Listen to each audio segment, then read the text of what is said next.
শাশুড়ির কবরের সামনে দাঁড়িয়ে এক পুত্রবধূর অভিযোগ। কেমন আছো মা? তুমি নেই আজ 5 বছর হয়ে গেল। আমি চাই তুমি ভালো থেকো। লোকে বলে মৃত মানুষের নামে কোনো অভিযোগ করতে নেই বা মনে আনতে নেই, কিন্তু তোমার প্রতি যে আমার এক আকাশ পরিমাণ অভিযোগ, সেগুলো প্রকাশ করতে না পেরে গুমড়ে গুমড়ে মরছি আমি। আজ সেগুলো প্রকাশ করে মনের সে ভার হালকা করে নিচ্ছি মা। আর সেই অপরাধের জন্য তুমি আমাকে ক্ষমা করে দিও। জানো মা, তুমি বিনা দোষও এক 17 বছরের কিশোরীর মন ভেঙে দিয়েছ। তার সব স্বপ্ন তুমি গুঁড়িয়ে দিয়েছ অবহেলায়। সংসার জীবন বানিয়ে দিয়েছ তিক্তময়। জীবিত থাকাকালীন সংসার এতটুকু শান্তি দাওনি আমাকে। তোমার সব প্রয়োজনে এই অকর্মা আমাকেই লাগতো, তাও তুমি বিন্দুমাত্র কৃতজ্ঞতা স্বীকার করনি। তুমি এতটা নিষ্ঠুরতম মা ছিলা। গর্ভকালীন সময়ে তুমি আমাকে দিয়েছো এক পাপের সাজা। তোমার মনের সকল রাগ মিটিয়ে নিয়েছিলে। আর তোমার ছেলে ছিল এক নির্বোধ, যা মনে করলে এখনো আমার রু কেঁপে ওঠে। ওই কালো অতীতের কথা ইহজন্মে আমি কখনোই ভুলতে পারবো না। জানো মা, আমি ভালোবাসা পাওয়ার জন্য সব সময় বেকুল হয়ে থাকতাম, কারণ তোমার ভালোবাসা পেলেই বুঝি তোমার ছেলের ভালোবাসা পাবো। এটাই আমার মাথায় সব সময় ঘুরতো। কিন্তু সেই আফসোস, তোমার ভালোবাসা আঙ্গুর ফল টক হওয়ার মতোই রয়ে গেল। তুমি খুব ভাগ্য করে একটা ছেলে পেয়েছিলে মা। তার মনে আমার জন্য একটুকু ভালোবাসা জন্মায়নি। তোমার ভালোবাসা যদি কমতি পড়ে, তাই তো তাকে আমার স্বামী না বলে তোমার ছেলে বললাম। আমি মনে করি সে একজন মেরুদণ্ডহীন কাপুরুষ। সে কখনো কারো স্বামী হওয়ার যোগ্যতা রাখে না। এরা শুধু মা ভক্ত ছেলেই হয়ে থাকে। চিন্তা করো না মা, তোমার অনুপস্থিতিতে তোমার ছেলে তোমারই আছে। সে আমাদেরকে ভালোবাসে, তবে তোমাকে ভুলে যায়নি। তোমার কথা মনে পড়ে, সে এখনো কাঁদে। প্রতি ক্ষণে ক্ষণে, প্রতিটা সময়, প্রতিটা মুহূর্তে না তোমার কথা তার মনে পড়ে। তুমি তো খুশি মা।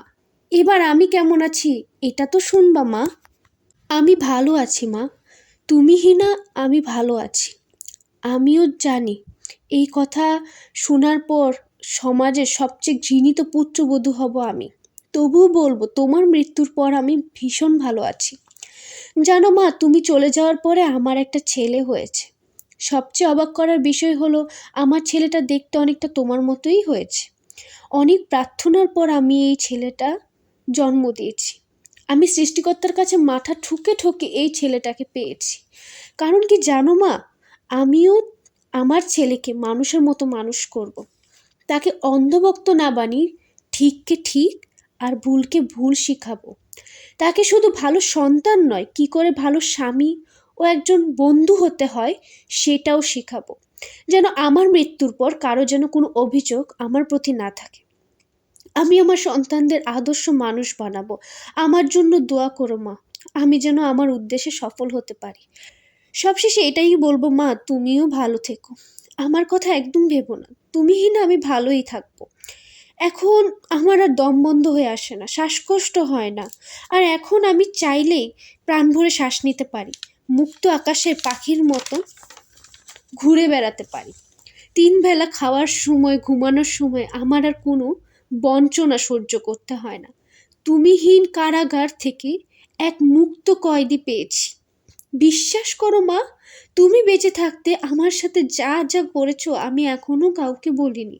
বলবোই বা কেন? কারণ আমি তো তোমাকে নিজের মা মনে করতাম। আর তুমি আমাকে সব সময় গরিবের মেয়ে বলে অবহেলা করতে। জানো মা, তোমার সেই পুরনো অপরাধগুলো যদি আমি এখনো মনে করিস, আমি স্বপ্নতেও কেঁপে উঠি। কতটা নিষ্ঠুরভাবে তুমি আমাকে যন্ত্রণা দিয়েছ। এই কথাগুলো এতক্ষণ যে শুনেছেন, এটা এক আপুর লেখা, তার শাশুড়িকে নিয়ে। আমাদের সমাজে এরকম অনেক শ্বশুর শাশুড়ি রয়েছে, যারা পরের মেয়েকে নিজের মেয়ে মনে করতে পারে না। অনেক শ্বশুরবাড়ি আছে একটা মেয়েকে শারীরিক, মানসিক এরকম অনেক কষ্ট দেয়।